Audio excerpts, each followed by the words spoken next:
This is Zoe's latest 3-in-1 oscilloscope with a bandwidth of 50 MHz and a sampling rate of 280 megasampling per second. It combines a multimeter and a signal generator. After turning it on, hit menu and use the left and right buttons plus F1 to F4 to adjust all the settings.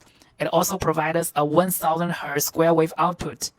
The multimeter offers high precision with 25,000 counts, measuring AC/DC voltage, current, resistance, continuity, diode, and capacitance. It features 500 volt in high voltage protection for safety in multimeter mode. Use caution with current settings.